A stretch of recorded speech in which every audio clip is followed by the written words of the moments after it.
All right, guys, we got, let's see. So we got J.R.R. Tolkien, is what it sounds like. Creator of Middle Earth. We're going to watch it.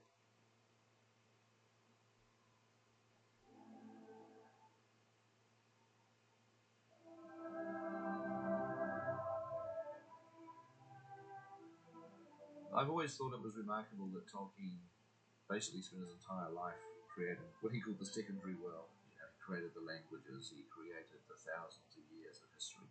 It's so rich and so detailed that nobody today that writes a piece of fiction is ever going to come close to the sheer wealth of information and detail. Because all of that makes it fiendishly difficult to adapt into any sort of movie. Behind one of the most ambitious film projects in history is the extremely popular book, the result of the life's work of one man. John Ronald Reuel Tolkien was born on the 3rd of July John Ronald 1892 Reuel in Tolkien. Bloemfontein, South Africa, to English parents who had emigrated there. Just a month after his 4th birthday, when John Ronald was in Birmingham visiting his grandparents, his father, Arthur, died suddenly. Tolkien became half-orphaned in a country he didn't know. The absence of a father would have affected him. In a way, he became the father to his younger brother. He was raised by his mother, who he was very close to. In 1904, Mabel died from complications arising from diabetes. Tolkien was only 12. After that, he was shuffling from one place to another with only a guardian to look after him. There were something like 10 different houses he lived in the city. That life is quite a complicated one, quite an eventful one for a child. His mother had been his first teacher, encouraging him to take an interest in words. Her death cemented his study of languages. And I think in those circumstances, school really was the refuge. It was the stable element in his life. And I also think it was a particularly good school for the likes of Tolkien. The school, I would say, was not remarkable for literary development, but it was very remarkable for producing linguists. He formed a close bond with 3 school friends, and together they created the Tea Club of the Barovian Society, known as the TCBS, a small club based on the mutual love of heroic legends and sagas. This close friendship and shared interest in ancient languages continued throughout Tolkien's time in Oxford, where he went in 1911 to study English language and literature. But this idyllic period came to an end with the outbreak of war. Tolkien departed for France, serving as a lieutenant in the Battle of the Somme. Likewise, all of his close friends were drawn into the combat. He had a small group of close friends, and a few years later, nearly all of them were dead, all killed in the First World War. But once again, he found himself on his own. How could it not have had a marked effect on the way he wrote and the way he thought? And people do say that the major theme of his writing is death. During rare moments of quiet, he jotted down stories in a notebook, which he called the Book of Lost Tales. That's where Middle-earth was born. Some of the very earliest writings of Middle-earth that Tolkien created were done in pencil on a notebook while he was in the trenches. Tolkien's love of languages would eventually lead to him creating his own, and his lifelong pursuit of creating such language engendered the desire to create his own mythology.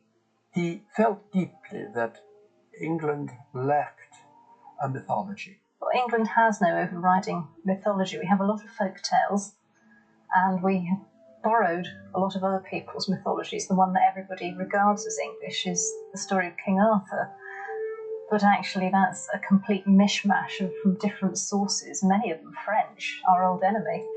So for Tolkien, the Romance mythologies were a very difficult thing. He didn't feel that they should be part of English folklore or mythology at all. He really mourned the fact that any mythology that England may have had been basically eradicated by the Norman invasion in 1066. There was this vacuum that Tolkien wanted to fill by inventing his own English mythology. Right at the end of his life, he was still working on the mythology of Middle-earth, and he died with his great sort of life work only partially complete. The Silmarillion, which was the story that he was writing in the trenches in 1917, wasn't published until after his death.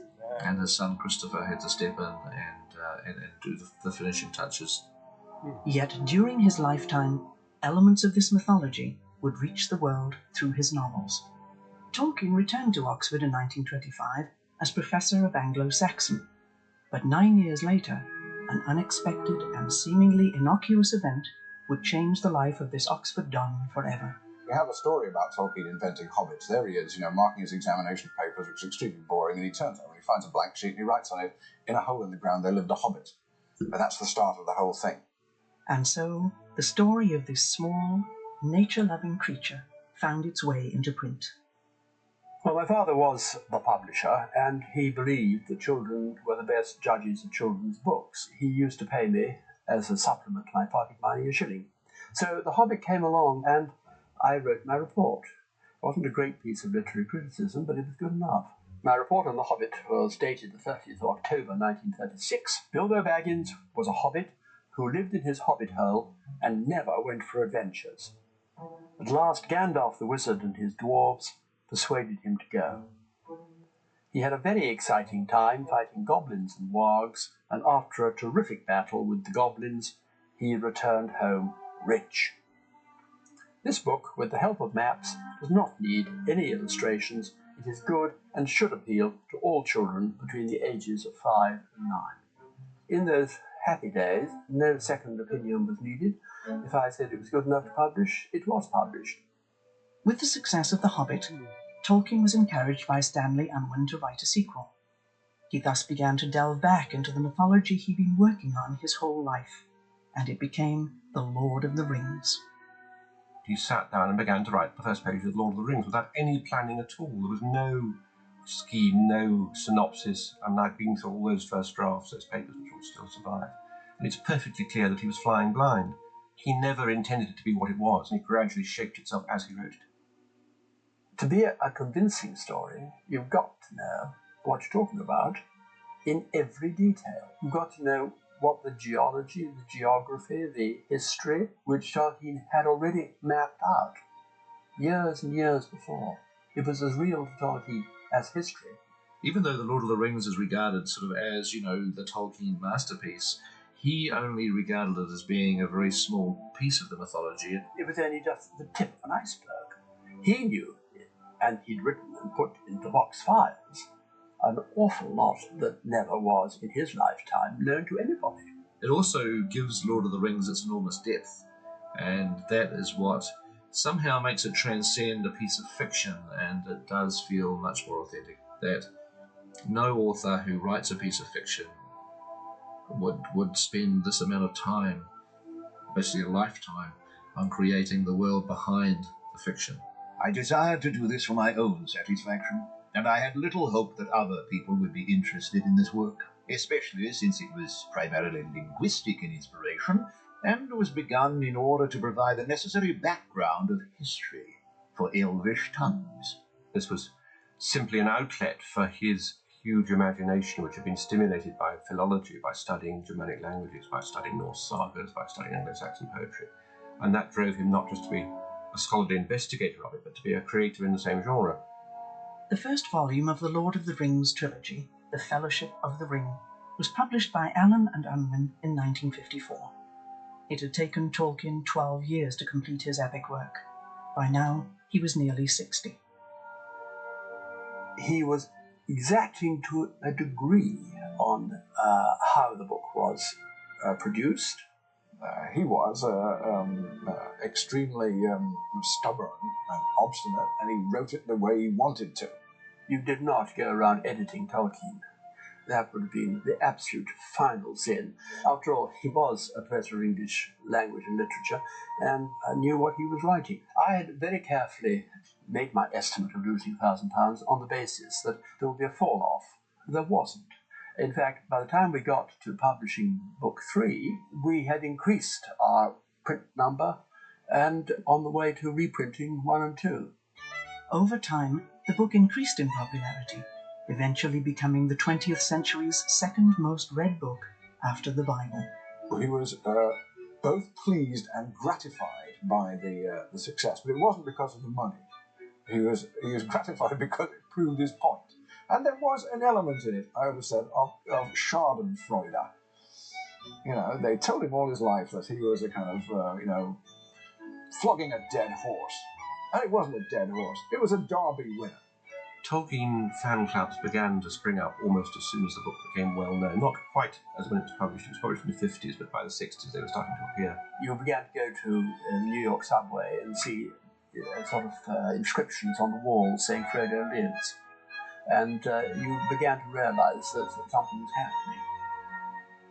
And people were writing him letters telling him that they had adopted the names of his characters and they were getting married in ceremonies based on his books. And he was actually very upset by this because he was actually able to detach himself from his own invention. The phenomenon of the Lord of the Rings continues today, and its popularity can be attributed to fundamental themes of human existence. The themes of Tolkien are another way of honouring the book because, as we were saying, there's so much detail that you ultimately can't recreate the world of The Lord of the Rings, with everything in the books, but the thematic material is obviously critically important to translate that from book to film because the themes are ultimately at the heart of any book. And Tolkien's themes in particular were in his heart. There's a tendency to expect too much of Tolkien and to expect answers that he never intended to provide. And there's a simultaneous oversimplification of what he wrote. Tolkien himself was horrified at modern analogies being placed on his work. He always rejected the notion that the stories were based on World War II and the rise of Hitler and all that. I think to apply modern political thinking on a story that is essentially 50 years old is a little bit inappropriate. Tolkien's famous for disliking allegory and maintaining with great force in his foreword to The Lord of the Rings that this is not an allegory. As for any inner meanings or message, it has in the intention for the author none. It is neither allegorical nor topical. I cordially dislike allegory in all its manifestations, and always have done so since I grew old and wary enough to detect its presence. I much prefer history, true or feigned, with its varied applicability to the thought and experience of readers. I think that many confuse applicability with allegory, but the one resides in the freedom of the reader, and the other in the purposed domination of the author. What he means by allegory, of course, is that you can have a one-to-one substitution. So the ring equals, nuclear energy. That kind of simple-minded interpretation is exactly what he was trying to avoid, and it's part of his genius that he didn't write an allegorical book. That's why new generations of readers can keep on finding meanings from their own lives, because of what he called applicability, to enable you to fill in the precise meanings of the various things you're reading about from your own experience. I think what Lord of the Rings is very good at portraying is that you can be courageous without having courage. He was, I believe, writing the antithesis of commercial fiction. This notion of being able to go on and finding hope in hopelessness. The most poignant statements in The Lord of the Rings are the elves, for example, who have been fighting what Galadriel calls the long defeat. And they've been knowing that they will lose for the last few thousand years, but they will continue fighting until they're defeated. Courage is also shown by plodding on even when you have no hope in the affair at all. It is in the dark moment that the eye begins to see. It's like when you reached your lowest point, when things look bleakest, that's when you really get a wake-up call. Something is found within, to deal with the situation, to at least make the effort. The emphasis on courage against overwhelming odds is essentially a pagan point of view. You fight on even though you know that in the end you will lose. You can't have courage without fear. You can't be truly brave without knowing that there is something to fear and to overcome that fear in order to go out there and face it. You cannot weigh up the likelihood of your success as part of your venture. And that is why Frodo makes such a wonderful hero, because he is a halfling, he is a hobbit, he is small, and the forces he faces are huge. Frodo's not the only hero. And of course, without the heroism of all the people who helped him, Frodo would have failed. Our fates are all interconnected, as opposed to depending on this heroic individualism. Tolkien was profoundly pluralist. The Lord of the Rings is a multicultural and multiracial book. Against that pluralism, you have Mordor, which is one ring to rule them all. I think Tolkien himself, personally, was quite pessimistic. But I think there's hope in the books. This is a phrase Tolkien used, by the way, hope without guarantees. A very good description of what his book offers. Despair is for people who know, beyond any doubt, what the future is going to be. Nobody's in that position. So despair is not only a kind of sin, theologically, it's also a simple mistake, because nobody actually knows. In that sense, there always is hope. That's what's interesting about this story. There's no guarantee at any point of success. That's something no one can predict. What will happen. Even Galadriel, when it comes to it, in so many words, says to Frodo, I can't tell you what's going to happen. I don't know. More so than just being a straight struggle of good and evil, it is a struggle over loving the values of your world and being prepared to fight to the death to protect them. It seems to me that the ring wraiths are Tolkien's most original and distinctive image of evil. And since he's a philologist, I think we should think about the word wraith. All right, what's a wraith? Well, it's actually related to words we know. For instance, it's related to wrath, which is anger. It's related to wreath, which is a twisted thing. It's related to the word writhe, which is to twist and turn. And all these suggest that actually a wraith is something which is defined by shape, not by substance. There's this vacuity, this emptiness at the heart of the ring wraiths. They actually, in a sense, have no lives of their own. They're totally dependent on Sauron and on the One Ring. That's an interesting aspect of Tolkien's view of evil. Kind of a moral vacuum, a lack of independent life. This is something which is very distinctively modern. People of Tolkien's generation had a problem identifying evil. They had no difficulty recognizing it. They had to live through it. But the puzzling thing was that this seemed to be carried out by entirely normal people. And indeed, Tolkien, who was a combat veteran, knew that his own side did things like that too. The nature of evil in the 20th century has been curiously impersonal. It's as if sometimes nobody particularly wants to do it. In the end, you get the major atrocities of the 20th century being carried out by bureaucrats. Well, the people who do that kind of thing are wraiths. They've gone through the wraithing process. They don't know what's good and evil anymore. It's become a job or a routine.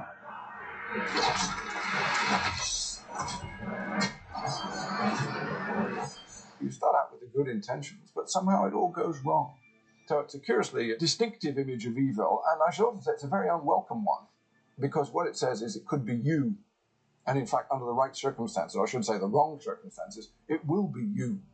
When people say that this kind of fantasy fiction is escapist and evading the real world and so on, well, I think that's an evasion. It's actually trying to confront something that most people would rather not confront.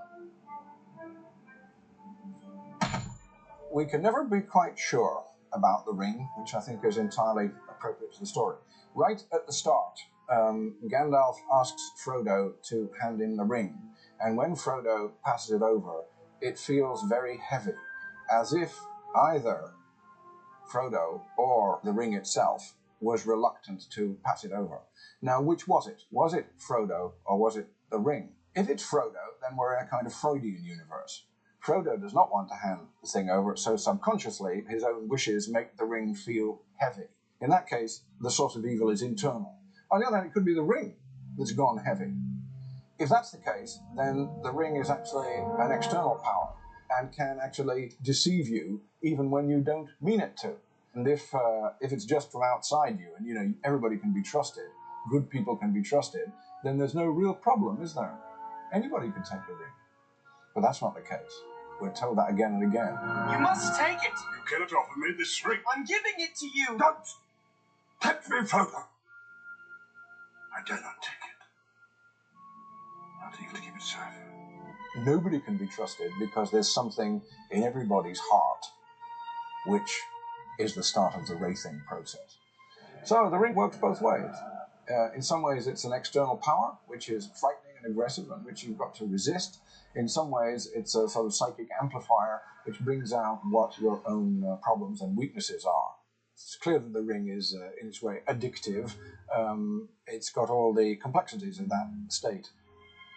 Nobody can trust themselves. As to what people are being addicted to, it seems to me that's really very clear. It is power. People start off with good intentions. They want the power in order to carry out the good intentions. But once they've got the power, they won't give it up, and the good intentions turn increasingly to bad intentions. The ring is also very contemporary because I think it has a profound affinity with technology.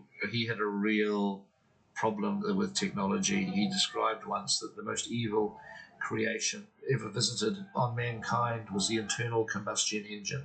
Technology is very powerful, very seductive, very addictive. The whole of society becomes incredibly dependent on technology so that when something does go wrong, it goes very wrong. Tolkien had a respect for the earth that was profound. The thing about Middle-earth in Lord of the Rings is it's like a character in itself with autonomy and subjectivity, and that's a profoundly ecological point of view. He did not agree at all with this view that nature is simply a passive set of resources for us to use as we will. During his lifetime, you had continuing urban expansion. You had urban creep. The city was going through enormous changes. It was gradually becoming the city of 1 million people. He could see the city creeping up the hill. So that the area which he lived in, which he remembered as lush and pastoral and beautiful, really became absorbed into a major industrial city. All those processes are still happening, and in some respects they've gathered steam. Things are going faster and faster in that direction. And in that sense, Tolkien's relevance is bound to increase. For myself as a reader, what I find in there is a story that is timeless. And this is why it made it so accessible to so many people. As filmmakers, as writers, we had no interest whatsoever in putting our junk, our baggage into these movies. We just thought we should take what Tolkien cared about clearly, we should take those and we should put them into the film. This should ultimately be Tolkien's film, it shouldn't be ours.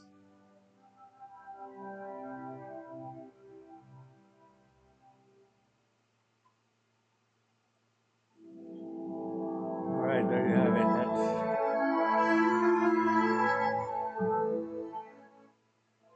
That's the Creator of Middle-earth. Pretty awesome.